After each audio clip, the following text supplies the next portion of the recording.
Assalamualaikum warahmatullahi wabarakatuh. Alhamdulillah alladzi arsala rasulahu bil huda wa dinil haqq lidhirahu 'ala dini kullihi wa kafa billahi shahida.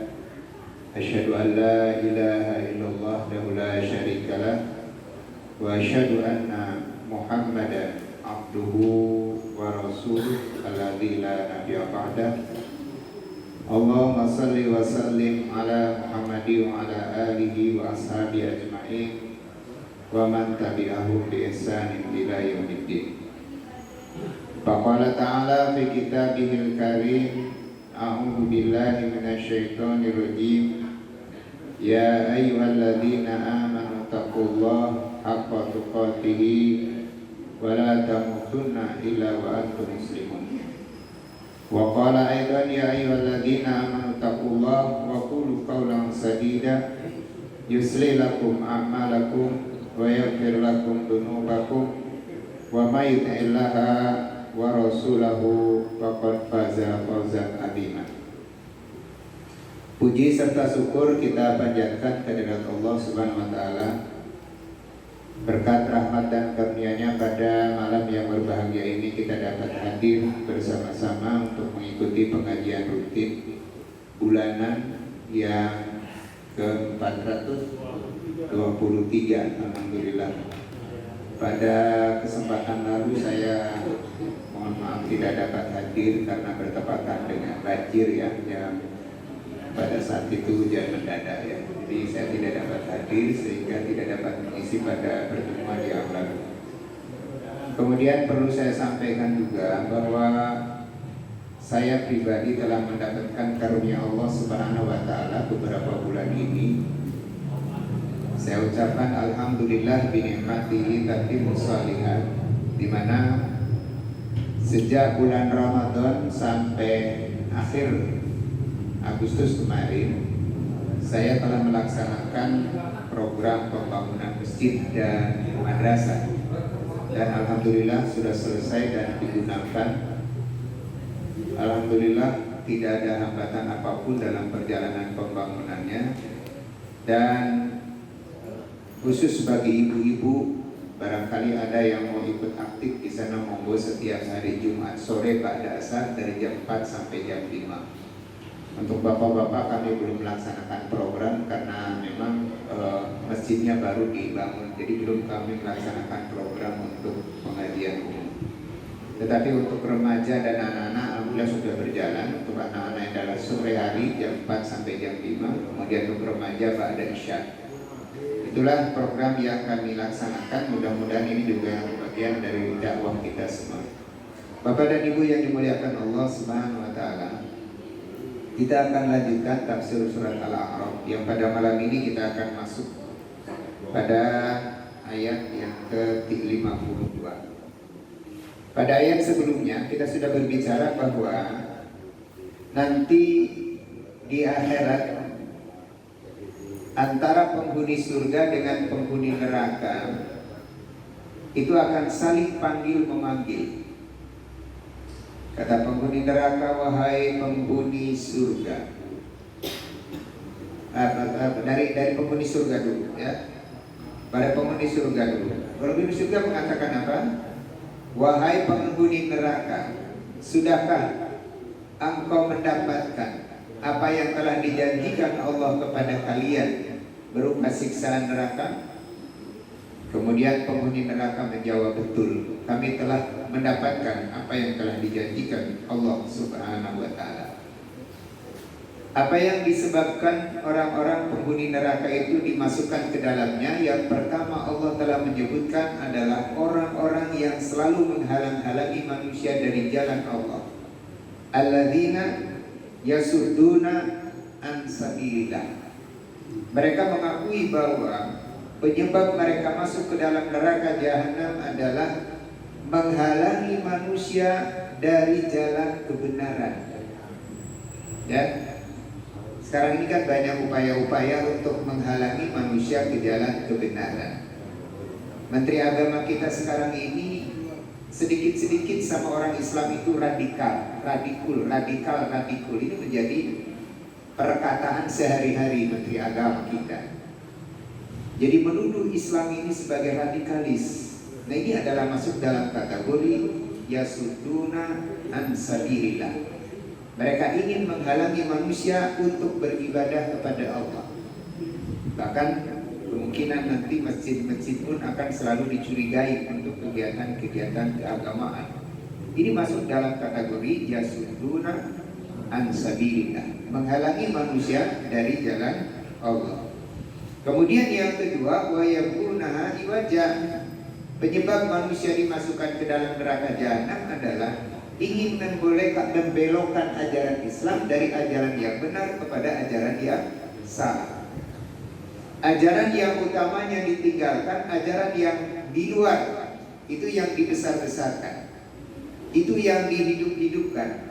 Sementara inti dari ajaran Islamnya ditinggalkan. Ini yang dimaksud dengan wa yabghunaha iwaja. Kemudian yang ketiga, kenapa mereka dimasukkan ke dalam neraka jahanam? Mereka mengatakan wa hum bil akhirati kafirun. Wa hum bil akhirati kafirun. Mereka kafir, tidak percaya sama sekali adanya kehidupan akhirat. Ini penyebab utama kenapa manusia-manusia itu dimasukkan ke dalam neraka jahanam. Kemudian setelah itu antara penghuni surga dengan penghuni neraka itu terhalangi.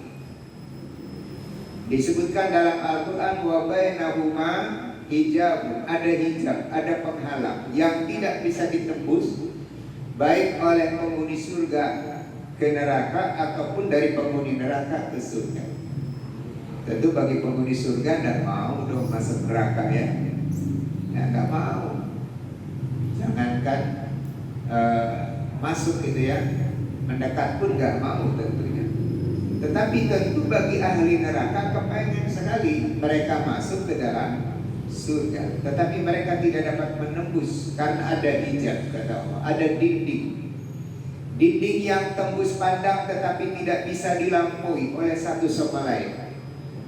Di samping itu juga di antara dinding tersebut ada satu tempat yang dinamakan Ashabul A'raf. Ashabul A'raf itu adalah tempat yang tinggi yang bisa melihat ke neraka dan bisa melihat ke surga. Ashabul A'raf ini adalah bukan penghuni surga dan juga bukan penghuni neraka. Para mufassir menjelaskan kenapa mereka dimasukkan ke dalam golongan Ashabul A'raf. Ada yang mengatakan bahwa mereka adalah orang-orang yang amal ibadahnya sama antara kebaikan dan keburukannya. Timbangan amal baiknya dan timbangan amal buruknya itu jumlahnya sama. Ya, kan di dalam Quran disebutkan dalam surat Al-Qari'ah itu, "Faman saqulat mawazinuhu fahuwa fi syatir radiyah." Barang siapa yang berat timbangan amal baiknya, dia berada dalam kehidupan yang diridhoi. Wa man khafat mawazinuhu fahuwa bahwa bisa doang manfaat wajib fa ummuhu hawiyah. Adapun yang berat timbangan, sedikit ringan timbangan amal kebaikannya, maka tempat tinggalnya adalah di dalam neraka hawiyah. Dengan demikian bahwa Ashabul A'raf ini adalah orang yang timbangan amal baiknya dan timbangan amal buruknya sama, sehingga ia tidak dapat dimasukkan ke dalam neraka dan tidak pula dapat dimasukkan ke dalam surga. Kemudian Ashabul A'raf ini ketika menengok ke ahli surga dan ke ahli neraka, ketika menengok ke ahli surga, Ashabul A'raf mengatakan salamun alaikum, keselamatan atas kalian. Ya, layaknya orang yang orang yang tidak mendapatkan bahagian hadiah gitu ya. Ketika bagi-bagi hadiah, dia tidak dapat hadiah, kemudian dia hanya mengucapkan selamat, kamu telah mendapatkan hadiah tersebut. Begitu juga Ashabul A'raf. Ketika melihat ahli surga mengatakan salamun alaikum, Para malaikat pun nanti ketika orang-orang sudah dimasukkan ke dalam surga, para malaikat akan mengatakan apa? Salamun alaikum. Itu adalah ucapan ahli surga. Kemudian tatkala ashabul a'raf melihat kepada penghuni neraka jahanam, maka ashabul a'raf mengatakan, qalu rabbana la taj'alna ma'al qaumidz zalimin. Wahai Tuhan, jangan kau jadikan kami tinggal bersama orang-orang yang zalim. Boleh juga ayat ini dijadikan sebagai doa kita sehabada salat, ya. Para bapak, para ibu yang dimuliakan Allah Subhanahu wa taala. Ini pernyataan ashabul a'raf. Kemudian bagaimana dialog antara penghuni surga dengan penghuni neraka? Ya. Kata penghuni neraka, wanada ashabun nar. Para penghuni neraka memanggil-manggil ahli surga. Apa katanya? Wanada ashabun nar ashabal jannah. Memanggil penghuni neraka kepada penghuni surga. Apa kata penghuni neraka kepada penghuni surga? An-afidu alaina minal ma'i. Berikanlah kepada kami, tuangkanlah kepada kami, ya, air. Tuangkanlah kepada kami air, setetes air. Ini permintaan pertama dari penghuni neraka kepada penghuni surga. Tadi sudah saya katakan bahwa antara penghuni surga dengan penghuni neraka ini ada hijab. Ada hijab yang saling bisa melihat satu sama lain. Ya, ada yang bisa melihat satu sama lain, penghuni surga dengan penghuni neraka. Jadi si penghuni neraka melihat kepada penghuni surga dari jarak yang jauh, kelihatan. Kemudian penghuni neraka mengatakan kepada penghuni surga, an-afidu alaina minal ma'i. Berikanlah kepada kami setetes air. Berikanlah kepada kami setetes air. Wa mimma razaqakumullah, dan makanan yang diberikan oleh Allah kepada kalian. Ini permintaan penghuni neraka kepada penghuni surga. Kemarin saya berbagi hadis. Dalam satu hadis disebutkan bahwa nanti di akhirat teman yang soleh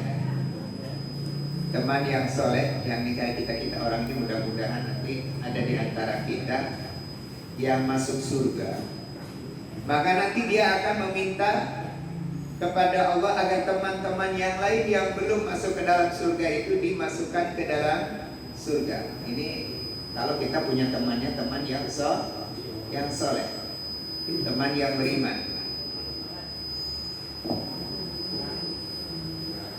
Mari saya berbagi dalam hadis. Jadi ada hadis Bapak dan Ibu yang menjelaskan kepada kita nanti teman yang soleh ini akan mencari temannya yang belum dimasukkan ke dalam surga.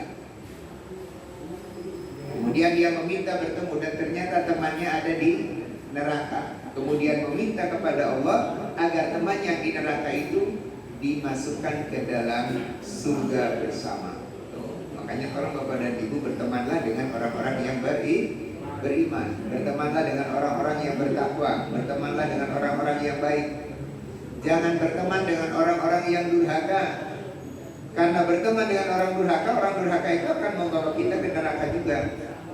Sebagaimana disebutkan dalam firman Allah, nanti di neraka itu antara pemimpin dan yang dipimpin yang sama-sama masuk ke dalam neraka, satu sama lain akan saling tuding-menuding, akan saling salah menyalahkan, akan saling meminta untuk diberikan azab yang lebih berat. Tetapi Allah Subhanahu wa taala sudah menjelaskan bahwa masing-masing akan diberikan siksaan sesuai dengan amal perbuatannya. Jadi Bapak dan Ibu, beruntung bagi Bapak dan Ibu yang memiliki teman sahabat yang dekat dengan orang-orang yang beriman, orang-orang yang bertakwa. Dan merugi bagi Bapak dan Ibu yang berteman dengan orang-orang yang tidak beriman dan tidak bertakwa. Di lain hadis Nabi mengatakan bahwa agamamu adalah sesuai dengan temanmu. Jadi temanmu itu adalah yang akan menyebabkan baik buruknya agamamu. Itu adalah temanmu. Siapa temanmu? Nah, itulah agamamu. Jadi kalau teman kita pemabuk, walaupun kita tidak mabuk, kita akan juga terbawa oleh dampak dari pemabukan itu. Kalau kita punya teman orang-orang yang durhaka, yang tidak ibadah, tidak sholat dan tidak sebagainya, tidak ibadah kepada Allah, tidak puasa, tidak zakat, tidak puasa, tidak sholat dan sebagainya, kita juga akan terbawa pengaruh oleh orang-orang yang durhaka itu. Makanya agamamu adalah temanmu. Ya, jadi temanmu itulah yang nanti akan menentukan agamamu baik dan buruk. Disinilah pentingnya kita berteman dengan orang-orang yang beriman dan berteman dengan orang-orang yang bertakwa. Jadi orang-orang yang di dalam neraka jahanam meminta kepada penghuni surga agar memberikan makanan dan minuman. Kemudian penghuni surga menjawab, qalu innallaha harramahuma 'alal kafirin. Sesungguhnya Allah telah mengharamkan minuman dan makanan atas orang-orang kafir. Artinya orang-orang kafir yang dimasukkan ke dalam neraka jahanam haram baginya untuk mendapatkan makanan dan minuman bagi penghuni surga. Bapak dan Ibu yang dimuliakan Allah Subhanahu wa taala. Allah menegaskan pula, selain yang disebutkan tadi, penyebab seseorang dimasukkan ke dalam neraka jahanam. Yang pertama adalah karena menghalangi manusia dari jalan Allah. Yang kedua, ingin membelokkan ajaran agama Allah ke jalan yang bengkok, dari yang lurus kepada yang bengkok. Kemudian tidak beriman kepada hari akhirat. Kemudian disebutkan pula oleh Allah Subhanahu wa taala penyebab mereka dimasukkan ke dalam neraka jahanam, alladzina takhudhu dinahum lahwan wa la'iban. Mereka telah menjadikan agama itu sebagai mainan dan senda gurau. Kalau Bapak dan Ibu jangan terpengaruh dengan berita di YouTube.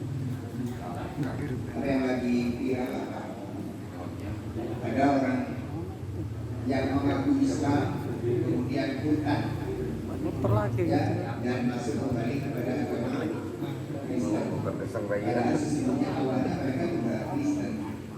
Yang masuk Islam kemudian murtad lagi. Kenapa mereka begitu gigih untuk mempromosikan hal tersebut melalui tiada lain tiada bukan karena Islam Islam tidaklah berubah. Setiap peristiwa yang menghebohkan di luar negeri yang dilakukan untuk menyerang Islam itu dampaknya banyak orang-orang masuk Islam berbondong. Kemarin di Swedia yang dari kami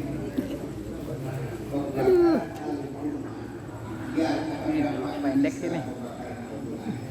Allah akan membukakan hati mereka sehingga nanti banyak mu'alaf di Swedia. Kalau dulu di mana yang membantai orang Islam dari sholat? Di Australia itu apa? Di Selandia Baru ya. Nah, Selandia Baru dulu. Setelah pembantaian terhadap orang-orang Islam yang sedang melaksanakan sholat, kemudian Allah bukakan pintu hidayah kepada mereka sehingga banyak di antara mereka yang berbondong-bondong masuk Islam. Kita doakan mudah-mudahan di Swedia yang baru-baru ini mereka melakukan pembakaran Al-Quran akan menyebabkan bangkitnya manusia-manusia untuk terbuka hidayah menerima ajaran Islam. Jadi ada sebagian manusia yang menjadikan agama mereka sebagai lahwan wala'iban, sebagai mainan dan senda gurau. Atau dalam kata lain, agama hanya sekedar formalitas. Kalau dulu saya istilahkan dengan tanwinti. Islamnya hanya tanwinti, dihitan, kawin dan mati. Hanya 3. Tannya dihitan, ya. Jadi Islamnya itu karena dihitan itu sebagai pertanda bahwa dia adalah orang Islam. Kemudian yang kedua kawinnya juga kawin Islam, ya, karena dia harus punya buku nikah, ya. Kemudian matinya pengen diurus secara Islam, ya. itu hanya sekedar formalitas. Sementara ajaran-ajaran Islamnya enggan untuk ditunaikan dalam kehidupan sehari-hari. Salat 5 waktu tidak ditunaikan, puasa Ramadan tidak ditunaikan, thalabul ilminya tidak dilaksanakan, ya, ibadah-ibadah yang lain pun tidak dilaksanakan, ya.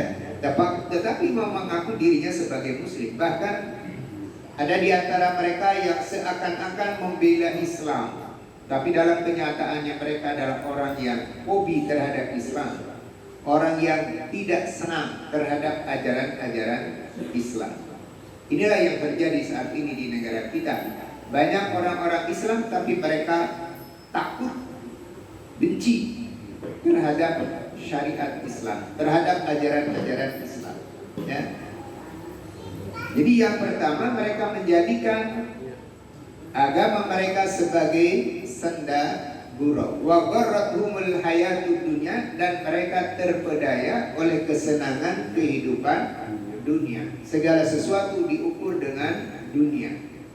Sekarang ini kan orang segala sesuatu itu wanipiro, ya, tidak ada itu yang namanya lillahi ta'ala sekarang dalam kehidupan bermasyarakat. Jarang. Alhamdulillah nih bapak-bapak di jamaah Majelis Taklim Sunan Gunung Jati ini, salut saya, mereka bapak-bapak ini semangat ya membangun musola, membangun rumah. Mudah-mudahan niatnya ikhlas lillahi ta'ala sehingga menjadi amal saleh, ya. Karena di saat-saat ini sekarang orang sudah lagi tidak ada itu ya segala sesuatu itu harus dilaksanakan, selalu ada apa?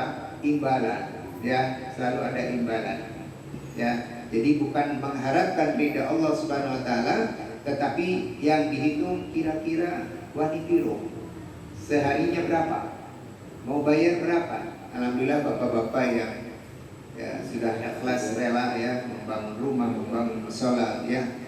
Baru-baru ini baru 2 musola ya, kemarin itu di dua ya. Karena kemarin di Beber itu alhamdulillah serodadi dengan di Beber kemarin, alhamdulillah. Ini adalah satu karunia Allah yang diberikan pada bapak-bapak. Mudah-mudahan ini menjadi amal saleh bapak sekalian, menjadi amal jariah bapak-bapak sekalian.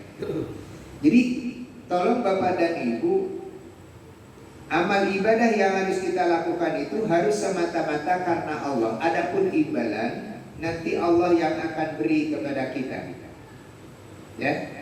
Imbalannya Allah yang akan beri kepada kita. Jadi jangan segala sesuatu dihitung dengan uang.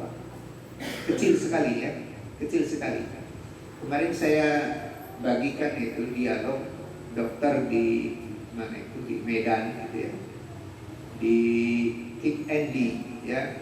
Nah itu dokter itu dia kalau menerima pasien tidak memberikan apa namanya, tarif, ya Pak, nah, tidak tarif. Jadi setiap orang yang periksa ke situ duitnya diamplopin, kemudian dikumpulkan. Jadi tidak tahu dan tidak boleh diberi nama. Jadi tidak tahu berapa dia memberikan uang bayaran dari tadi pasien yang diperiksa di dokter tersebut. Kemudian ketika ditanya oleh Kim MD tentang kenapa Anda tidak mau menerima apa namanya bayaran dengan ditentukan bayarannya, ada katanya 3 profesi yang tidak boleh menentukan bayaran. Ini yang saya ingat dari sekian dialog yang dilakukan oleh Pak Effendi dengan dokter tersebut. Ada 3 jawaban dari dokter tersebut. Katanya ada 3 profesi yang tidak boleh meminta memberikan tarif daripada profesi tersebut. Yang pertama adalah profesi guru. Guru ketika mengajarkan ilmu tidak boleh dia memasang tarif berapa dia harus bayar, ya, karena ilmu yang diajarkan oleh guru itu adalah merupakan ilmu yuntafa'u bi, semata-mata karena Allah. Mengajarkan ilmu itu adalah wajib, ya, karena ilmu itu selain dipelajari juga diajarkan dan diamalkan dalam kehidupan. Tidak boleh memasang tarif. Jadi guru, apalagi guru ngaji ya, guru-guru di sekolah juga seharusnya tidak boleh memasang tarif. Walaupun sekarang guru-guru sudah mulai ya menuntut apa namanya uang yang begitu besar tambahan-tambahannya. Nah, itu yang pertama. Kemudian profesi yang kedua yang tidak boleh memasang tarif ya, yaitu manakala ada orang bertanya. Manakala ada orang yang bertanya atau meminta petunjuk kepadanya dan dia ingin membayar jasa dari pertanyaan tersebut, maka tidak boleh dia memasang tarif. Sedangkan yang ketiga adalah profesi dokter. Ketika dia memberikan pertolongan kepada orang lain yang membutuhkan, maka katanya tidak boleh meminta tarif. Sehingga keberkahan itu akan ada manakala kita melaksanakan segala sesuatu yang niatnya semata-mata karena Allah Subhanahu wa Ta'ala. Jadi jangan sampai terpedaya, apalagi di masa-masa sulit seperti sekarang ya. Jadi orang itu kadang-kadang sebenarnya dia punya kesempatan untuk berbuat kebaikan, tetapi karena apa yang akan diperbuatnya itu tidak menjanjikan dalam pengertian bersifat materi atau uang, banyak orang yang enggan melakukan itu. Sehingga dia lebih suka diam, bersantai ria, ketimbang memanfaatkan tenaga, pikiran, dan akal yang Allah berikan kepadanya untuk kepentingan orang lain, untuk kemaslahatan bersama. Padahal sebaik-baik manusia adalah manusia yang berguna bagi orang yang lain. Khairun nas yanfa'uhun nas. Mudah-mudahan ini bisa dijadikan moto kita, Bapak dan Ibu. Apa moto itu? Apa moto itu? Moto itu adalah suatu pemicu yang akan kita kejar dalam melaksanakan kegiatan kita, bahwa kita tuh ini yang harus kita wujudkan dalam kehidupan kita sekarang. Yaitu apa tadi? Khairun nas yanfa'uhun nas. Sebaik-baik manusia adalah manusia yang berguna bagi orang lain. Nah, sekarang yang harus tumbuh pada diri kita adalah apa yang bisa kita berikan kepada orang lain. Insya Allah Bapak dan Ibu, kalau kita mau berbagi kepada orang lain, Allah juga akan berbagi kepada kita. Karena Allah berjanji di dalam firman-Nya, wa ahsin kama ahsanallahu ilaika. Berbuat baiklah sebagaimana Allah pun telah berbuat baik kepada kita. Artinya kalau kita berbuat baik kepada orang lain, Allah juga akan membalas kebaikan itu kepada kita. Jadi jangan kita melulu mengharapkan kebaikan dari Allah sementara kita sendiri tidak pernah berbuat baik kepada sesama. Padahal Allah sendiri menyatakan yang harus kita lakukan adalah iyyaka na'budu wa iyyaka nasta'in. Beribadah dulu dengan yang baik, baik hablum minallah maupun hablum minannas. Nanti Allah akan beri apa yang kita butuhkan. Ya, apa yang kita butuhkan akan diberi oleh Allah Subhanahu wa Ta'ala. Tapi manakala kita belum apa-apa selalu berhitung wanipiro, ya, wanipiro. Artinya apa yang kita perbuat itu selalu ukurannya adalah dunia. Wa gharrathumul hayatud dunya. Maka nanti di akhirat Allah Subhanahu wa Ta'ala akan melupakannya. Sebagaimana sekarang orang-orang yang durhaka melupakan kehidupan akhirat. Fal yauma nansahum kama nasu liqa'a yaumihim hadza wa makan bi ayatina yajhadun. Dan mereka mengingkari ayat-ayat Allah Subhanahu wa Ta'ala. Tadi Allah berjanji bahwa Allah akan berbuat baik kepada kita kalau kita berbuat baik terhadap sesama. Bapak dan Ibu yang dimuliakan Allah, itulah inti dari surat Al-A'raf. Kita akan masuk ayat berikut, yaitu di ayat berikutnya, ayat ke-52 dari surat Al-A'raf. A'udzu billahi minasyaitonir rajim. Walaqad ji'nahum bikitabin. Sungguh kami telah mendatangkan kepada mereka sebuah kitab, yaitu Al-Qur'an.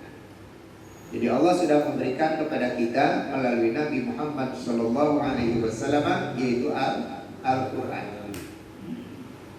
Fasalnahu ala ilmi. Allah Subhanahu wa Ta'ala telah menurunkan berdasarkan ilmu pengetahuan Allah. Di mana Quran yang diturunkan Allah kepada Nabi Muhammad untuk kita semua berisi tentang apa? hudan wa rahmah. Hudan wa rahmatan. Quran itu merupakan petunjuk dan rahmat. Bagi siapa? Liqaumi yu'minun, bagi orang-orang yang beriman. Jadi kalau kita ingin mendapatkan petunjuk dan rahmat Allah, jadikan Al-Quran sebagai pedoman kita. Jadikan Al-Quran sebagai bacaan yang terbaik di antara bacaan-bacaan yang ada. Jadikan Al-Quran sebagai pedoman dasar dalam melaksanakan hidup dan kehidupan. Ini kalau kita pengen mendapatkan hudan warahmatan, pengen mendapatkan petunjuk dan rahmat. Karena Allah Subhanahu wa taala tidak semata-mata menurunkan Al-Quran kecuali punya maksud dan tujuan. Dan maksud tujuan utama diturunkan Al-Quran kepada kita adalah sebagai petunjuk dan rahmat bagi orang-orang yang beriman. Bahkan di dalam surat Al-Baqarah, Al-Quran itu adalah hudan lil muttaqin. Hudan adalah petunjuk bagi orang-orang yang bertakwa. Artinya kalau kita ingin menjalani kehidupan dengan baik dan benar, maka tidak ada lain pedoman dasar yang harus kita pegang adalah Al-Quran. Di dalam Al-Quran banyak sekali petunjuk-petunjuk kehidupan, baik yang berkaitan ibadah lahiriah maupun yang berkaitan dengan ibadah batiniah. Di dalam kitab, ya, dalam satu kitab, ya, itu ada satu uraian bahwa dua jenis ibadah yang harus kita lakukan, ya, itu Minhajul Abidin atau jalan apa itu, ada kitabnya itu. Ada dua jenis ibadah yang harus kita lakukan sekarang. Yang pertama adalah ibadah badaniyah, yang kedua adalah ibadah batiniyah. Ibadah badaniyah itu di dalam Quran hanya disebutkan kisaran 200 ayat saja. Sementara ibadah-ibadah batiniyah, hampir seluruh ayat Al-Quran berbicara tentang ibadah batiniyah. Oleh sebab itu Bapak dan Ibu, tolong bahwa ibadah itu jangan hanya dipraktekkan dalam sisi badaniyah saja, tetapi yang batiniyahnya tolong harus dilaksanakan. Batiniyah ada sabar, ada tawakal, ada syukur, ya, ada ikhlas, ada takwa. Itu semua adalah ibadah-ibadah yang bersifat batiniyah. Sementara ibadah-ibadah badaniyah itu berkaitan dengan ritual seperti salat, puasa, zakat, haji. Itu adalah ibadah-ibadah badaniyah. Dan kalau kita lihat di dalam firman Allah dari awal surat sampai akhir surat, semua berbicara tentang ibadah-ibadah yang bersifat batiniyah. Ibadah-ibadah badaniyah itu saya sebutkan kisaran 200 ayat saja, ya. Sementara selebihnya dari 1666 ayat diambil 200, berarti 1400, ya, 66 ayat itu banyak berbicara tentang ibadah batiniyah. Nah, oleh sebab itu Bapak dan Ibu tolong cari ilmu yang berkaitan dengan ibadah-ibadah batiniyah di samping ibadah-ibadah yang bersifat badaniyah atau lahiriah. Jadi Allah Subhanahu wa taala telah mendatangkan Al-Quran ini bukan hanya kepada orang beriman, tapi juga kepada orang yang beriman. Walaupun inti Al-Quran ini diturunkan, tujuannya adalah untuk orang-orang yang beriman, agar orang yang beriman mendapatkan petunjuk dan rahmat dari Allah Subhanahu wa taala. Tetapi Allah juga ingin agar orang-orang kafir, orang-orang musyrik pun mereka mengambil manfaat dari Al-Quran, kemudian mereka mendapatkan petunjuk dan rahmat sebagaimana orang-orang yang beriman pun telah mendapatkan petunjuk dan rahmat dari Allah Subhanahu wa taala. Apa contohnya petunjuk dari Allah Subhanahu wa taala?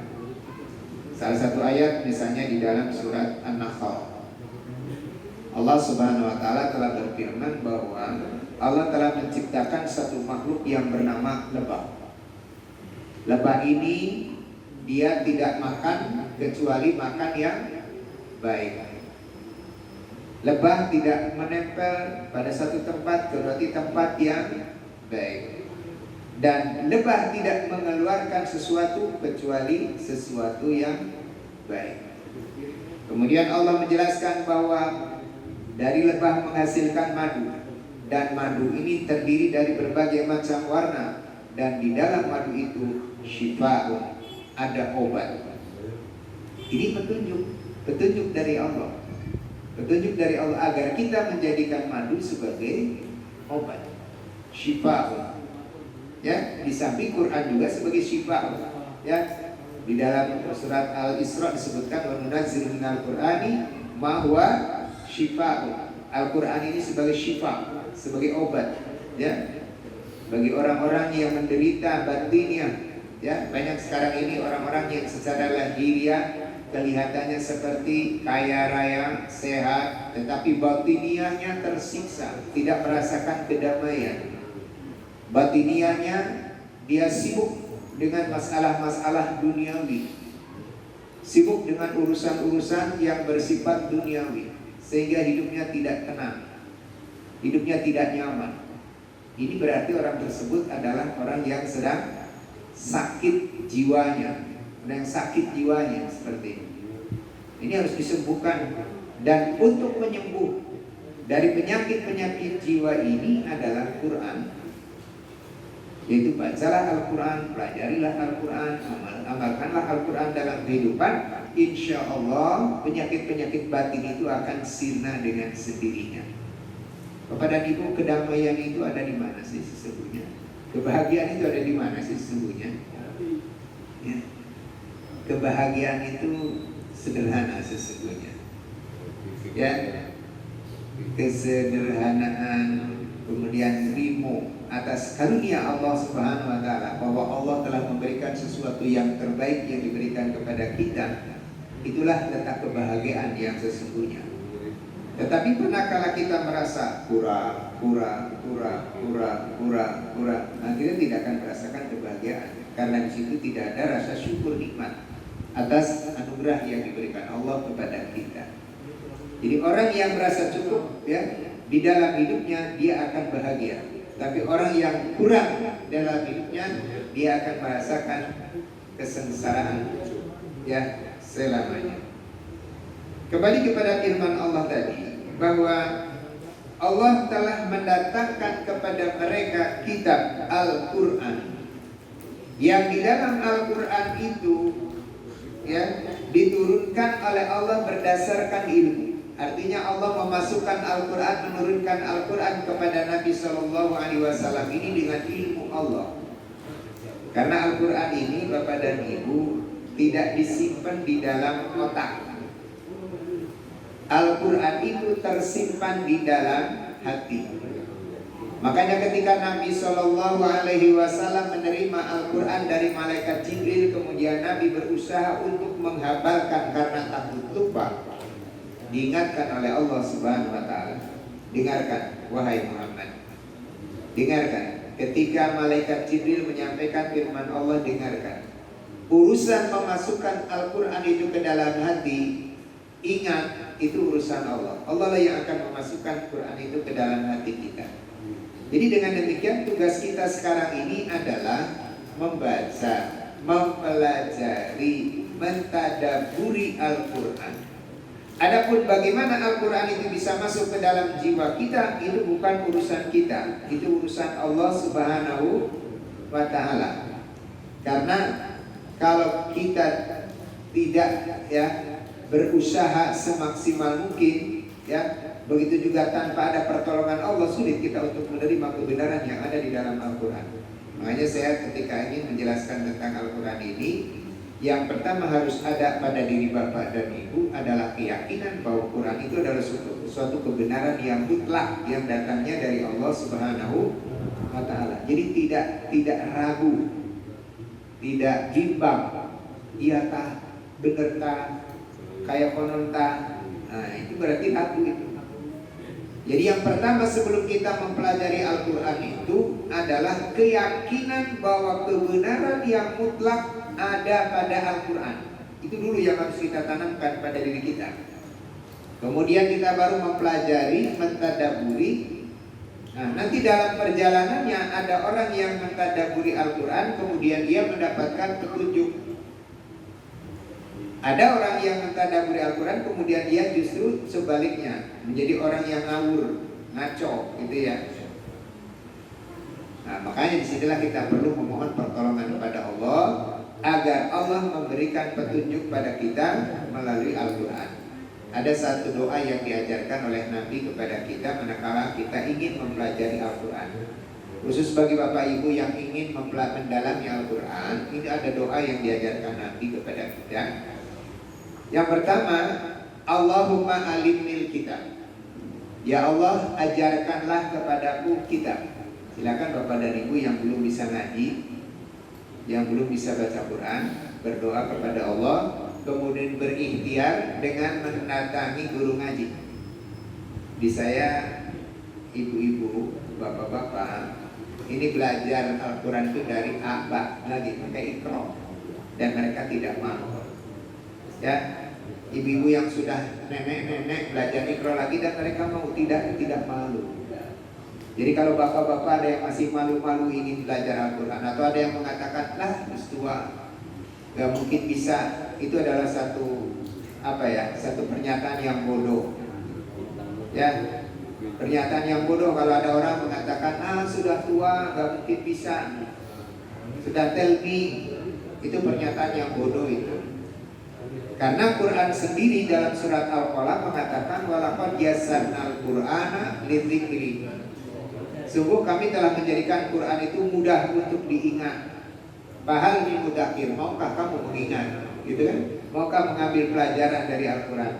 Jadi sesungguhnya Quran itu dijanjikan oleh Allah mudah untuk dipelajari. Jadi kalau Bapak dan Ibu tidak ada keinginan untuk mempelajari Al-Quran, padahal sampai hari ini belum bisa membaca Al-Quran, berarti apa tuh? Berarti apa tuh? Ya malas, tidak ada keinginan untuk itu. Jadi doa memohon kepada Allah, Allahumma alimnil kitab. Ya Allah, ajarkanlah kepada kita. Ini sudah ada ustaz-ustaz banyak nih. Silakan di sini nanti setiap apa gitu ya. Jadi hanya jangan ngaji kuping aja, nanti sewaktu-waktu bapak-bapak yang memang sudah ada keinginan belajar Quran, coba ditingkatkan dengan mempelajari Al-Quran ya. Daripada ngobrol ngalor ngidul dan keruan ya, belajar apa tak saja, nggak apa-apa, sudah nggak apa-apa. Tapi lama-lama bisa ya, lama-lama bisa. Dan terus berdoa, berjuang memohon pada Allah Subhanahu Wa Taala agar Allah memberikan kemudahan. Yang kedua, bagi orang yang telah membaca Quran tetapi belum memahami isi Al-Quran, maka berdoalah kepada Allah dengan doa Allahumma fahimni Al-Quran. Ya Allah, berikanlah pemahaman kepadaku Al-Quran, sehingga mudah-mudahan kita akan mendapatkan apa yang dijanjikan Allah tadi, hudan wa rahmatun lil mu'minin. Quran itu sebagai petunjuk dan rahmat bagi orang-orang yang beriman. Ya. Kemudian Allah menyatakan hal yang duruna illa ta'wilah. Ya. Apakah yang mereka nantikan selain terjadinya kenyataan tersebut apa yang disebutkan di dalam Quran? Dalam Quran itu kan bercerita tentang masa lalu, bercerita tentang masa kini, dan bercerita tentang masa yang akan datang. Ada semua dalam Quran. Yang dimaksud dengan yauma ya'ti ta'wiluhu, hari ketika didatangkan kenyataan-kenyataan yang disebutkan di dalam Al-Quran itu. Jadi pada saat terjadinya kenyataan Al-Quran, artinya apa yang disebutkan dalam Al-Quran, bahwa nanti dalam kehidupan akhirat ada siksaan yang dahsyat bagi orang-orang yang tidak beriman kepada Al-Quran. Bagi orang-orang yang berpaling dari Al-Quran, itu namanya yauma ya'ti ta'wiluhu, hari ketika terbukti kenyataan apa yang disebutkan di dalam Al-Quran pada masa yang akan datang, yaitu di alam akhirat.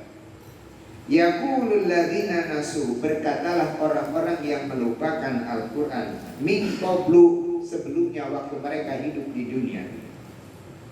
Qad ja'at rusul rabbina bil haq, sungguh telah datang utusan Allah yang telah mendatangkan kebenaran. Ya, rusul rabbina, Tuhan, rasul Tuhan kami, bil haq, yang telah membawa kebenaran. Jadi waktu di dunia sih tidak percaya.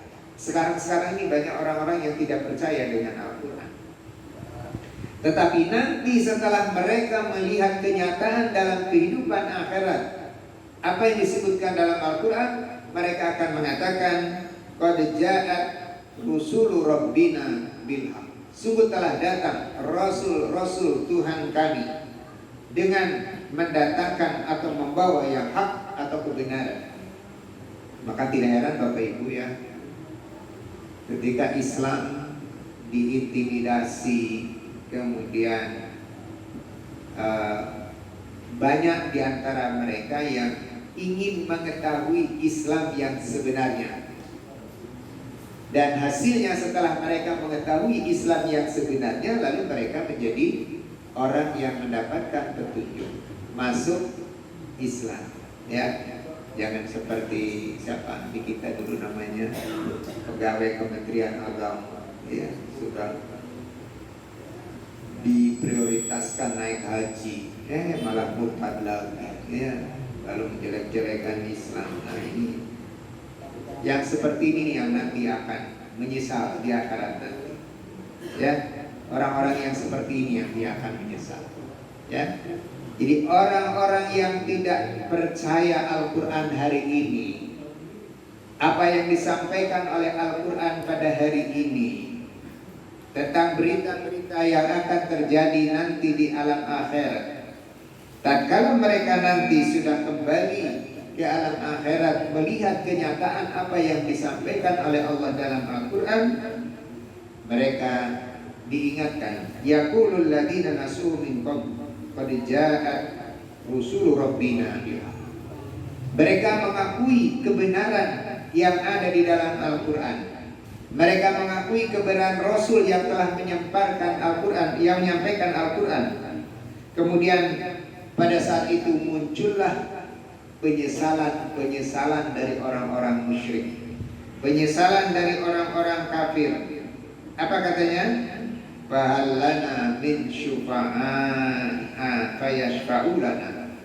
Adakah orang yang dapat dimintai syafaat sehingga dapat memberikan syafaat kepada kami? Adakah orang yang bisa dimintai pertolongan sehingga dapat menolong kami? Ini pertanyaan-pertanyaan yang muncul dari orang-orang yang ingkar terhadap Al-Quran. Orang yang tidak percaya Al-Quran, bahkan menuduh Al-Quran sebagai sumber radikalis ya. Tidak percaya dengan kebenaran Al-Quran. Al-Quran tidak mengajarkan radikalis.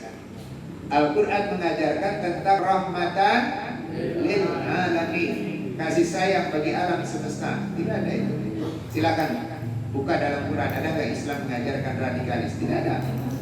Islam mengajarkan rahmatan lil alamin. Makanya peperangan di dalam Islam yang saya sampaikan setiap malam Jumat, ada yang memperhatikan ya, sejarah yang saya bacakan setiap malam Jumat. Kemarin berita yang saya sampaikan tentang kisah Umar bin Khattab sudah selesai. Insya Allah nanti malam Jumat yang akan datang kita akan mulai dengan kisah Khalifah Utsman bin Affan. Coba lihat dalam perjalanannya. Peperangan dalam Islam itu ada 3 cara. Yang pertama, mengajak mereka masuk Islam. Itu mendakwakan Islam.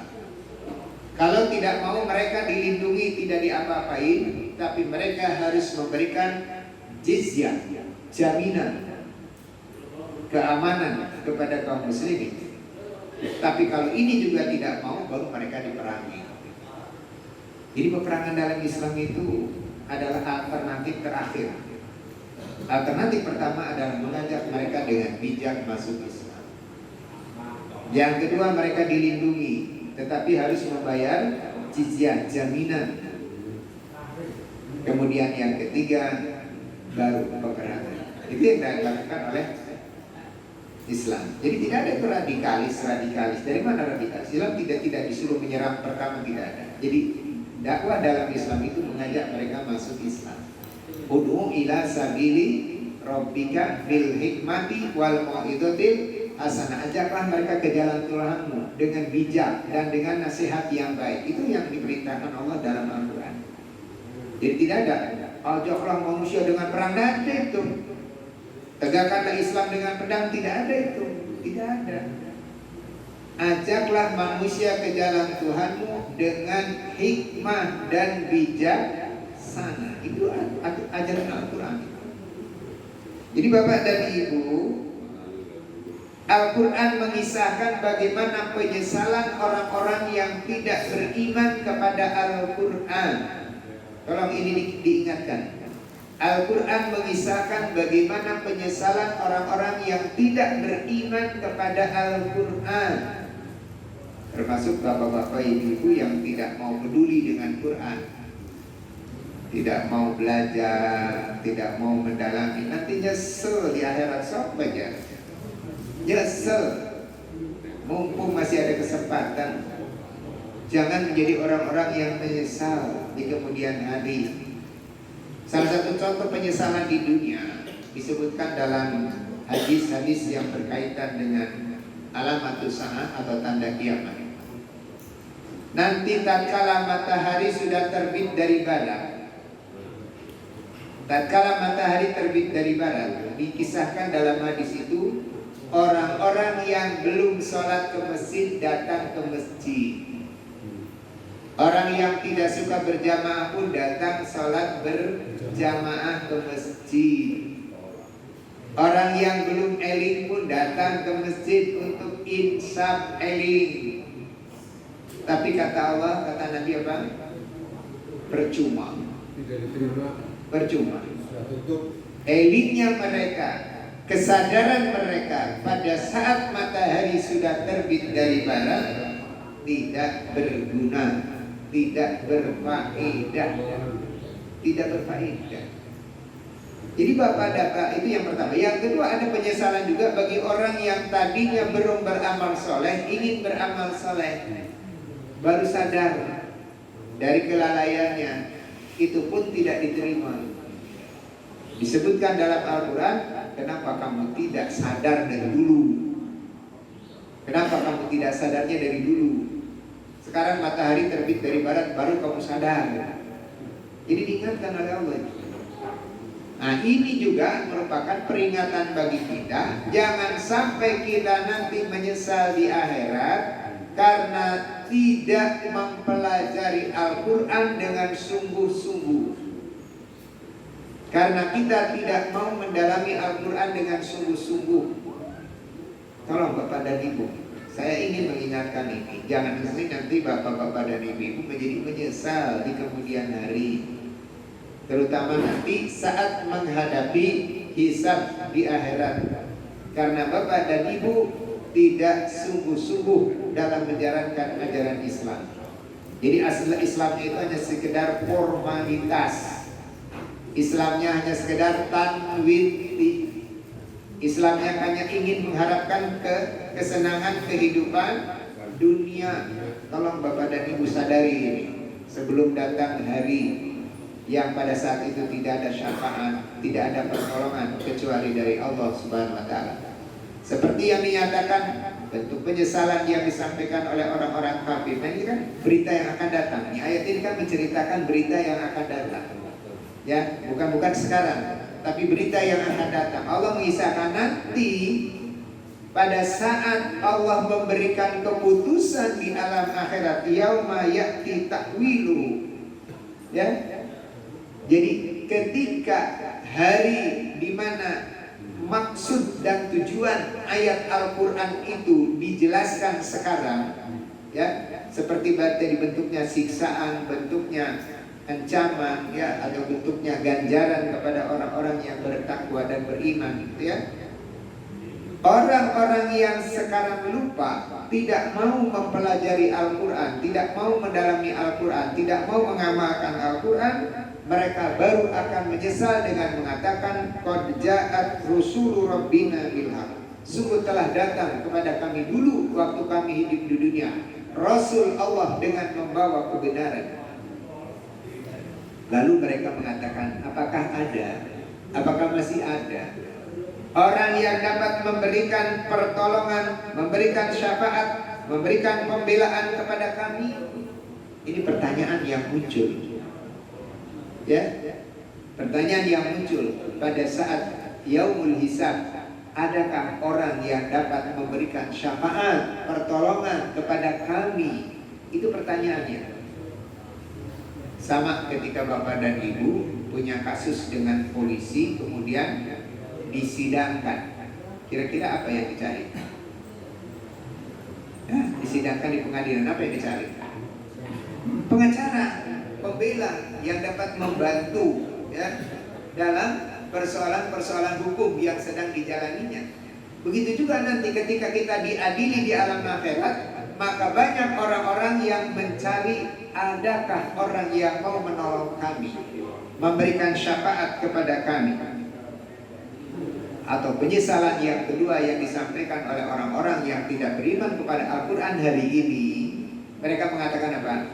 Al-Muraddu pana'mal ghairal ladzi kunna na'mal. Atau Allah mengembalikan kami ke dunia lagi agar kami beramal soleh tidak seperti dulu. Kami dulu waktu hidup di dunia lalai, tidak mau mendalami Quran, tidak mau mempelajari Al-Quran, tidak mau mendalami Al-Quran, tidak mau mengamalkan Al-Quran. Kami lalai waktu di dunia dulu. Maka kembalikan kami ke dunia agar kami tidak seperti dulu, agar kami giat beramal soleh, agar kami giat mempelajari Al-Quran, agar kami giat membaca Al-Quran, agar kami giat mengamalkan Al-Quran. Kembalikan kami ke dunia tidak seperti dulu. Padahal kalau mereka dikembalikan ke dunia pun akan seperti itu juga, ya, tidak akan berubah. Itu kan cuma bentuk kekecewaan saja, ya. Jadi ayat ini menggambarkan kekecewaan orang-orang yang tidak beriman kepada Al-Quran di akhirat nanti. Mereka mencari pertolongan, tidak ada yang dapat menolong, sehingga mereka minta kepada Allah agar dikembalikan lagi ke dunia untuk beramal soleh. Tidak seperti waktu dulu, waktu hidup di dunia. Lalu oleh Allah dijawab, qad khasiru anfusahum, mereka sungguh telah merugi terhadap diri mereka sendiri. Wa dhalla anhum ma yaftarun, maka lenyaplah dari mereka apa yang mereka ada-adakan. Jadi sesembahan-sesembahan selain Allah, hiburan-hiburan, tontonan-tontonan, kegiatan-kegiatan yang tidak ada nilai ibadah kepada Allah, sia-sia. Kesibukan-kesibukan kita yang sekarang tunaikan, yang tidak ada niat untuk beribadah kepada Allah, maka menjadi sia-sia. Itulah penyesalan yang akan terjadi di akhirat bagi orang-orang yang tidak beriman kepada hari akhirat. Sampai-sampai Allah menyebutkan di dalam Al-Quran, wa ma kunna mu'adzabina hatta nab'asa rasula. Kami sekali-kali tidak akan menyiksa seorang hambanya sehingga kami mengutus kepada manusia seorang utusan, seorang rasul yang menyampaikan risalah, menyampaikan petunjuk, menjelaskan bagaimana kita menjalani hidup dan kehidupan. Itu diutus oleh Allah. Tetapi tatkala rasul-rasul itu sudah diutus oleh Allah Subhanahu wa taala, kemudian mereka tidak mau mengikuti petunjuk yang dibawa oleh rasul-rasul, maka kami terpaksa memberikan siksa sebagai hukuman sebab akibat. Bukan berarti Allah tidak sayang sama hambanya, bukan berarti Allah tidak sayang sama ciptaannya, tetapi Allah telah memberikan satu hukum yang disebut dengan hukum sebab dan akibat. Sebabnya kamu tidak nurut sama Allah, sebabnya kamu tidak mau ikut sama Allah, tidak mengikuti petunjuk Allah, maka akibatnya kamu mendapatkan azab Allah Subhanahu wa ta'ala. Jadi banyak ayat-ayat senada di dalam Al-Quran. Jelas di sini disebutkan bahwa Allah tidak akan menyiksa seorang hamba begitu saja tanpa sebab. Ya, tidak. Tetapi pertama kali Allah menurunkan Rasul, pembawa risalah, yang akan menyampaikan mana yang baik, mana yang buruk, mana yang benar, mana yang salah. Dijelaskan. Ya. Tetapi tidak mau, maka Allah menurunkan siksaan. Siksaan bisa saja diberikan sekarang di dunia, atau nanti siksaan itu diberikan di akhirat. Oleh sebab itu Bapak dan Ibu, mudah-mudahan kita tidak termasuk dalam kategori orang-orang yang melalaikan ayat-ayat Allah Subhanahu wa ta'ala.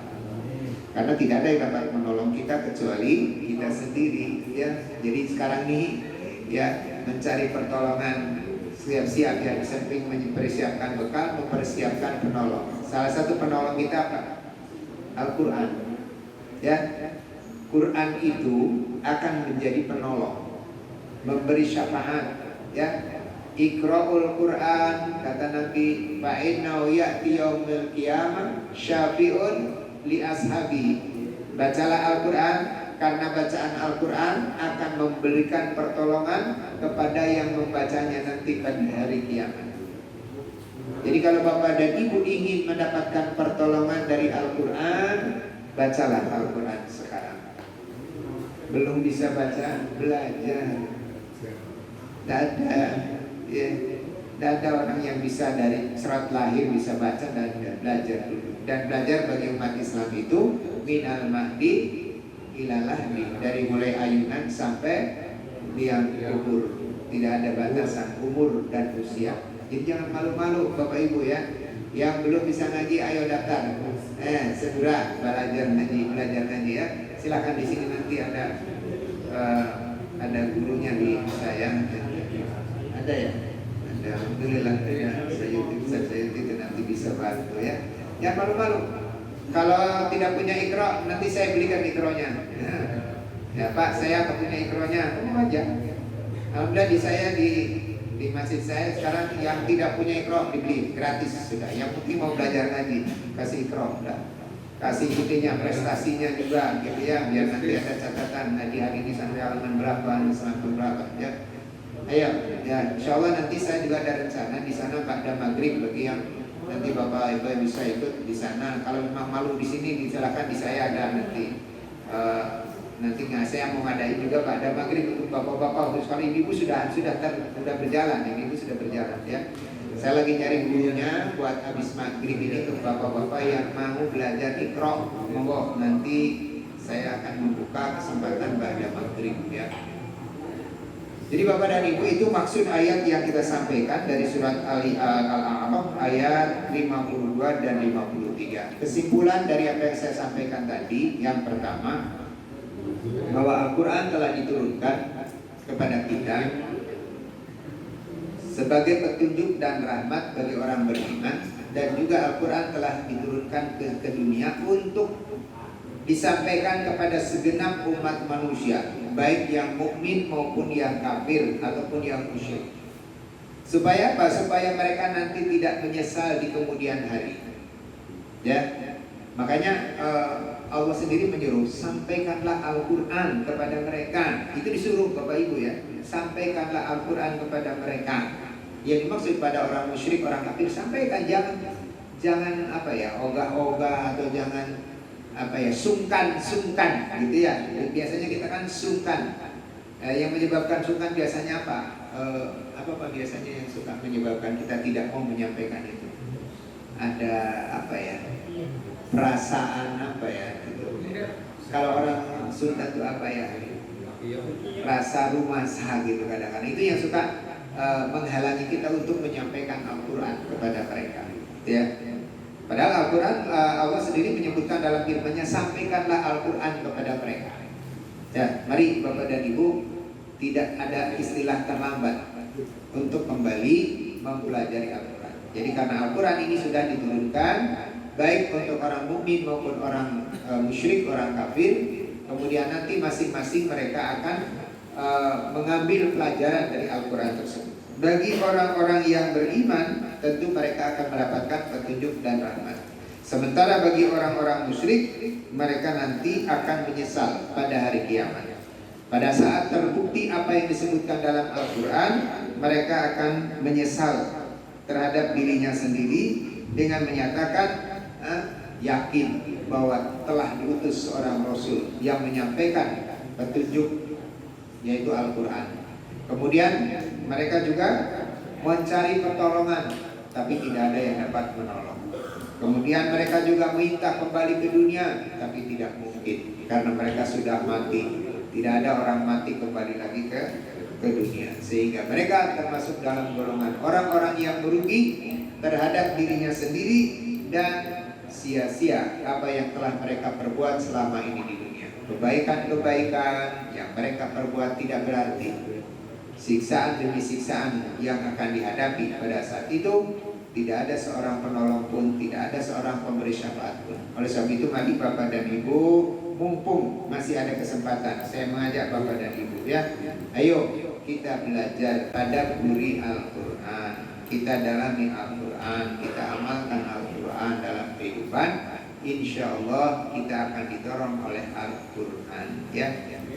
Itu firman Allah, itu sabda Rasulullah ya. Jadi Iqra'ul Quran fa innahu ya'ti ya yaumal qiyamah bi ashabi ya. Jadi bacalah Al-Quran karena bacaan Quran yang kita baca akan menjadi penolong, pemberi syafaat kepada para pembacanya.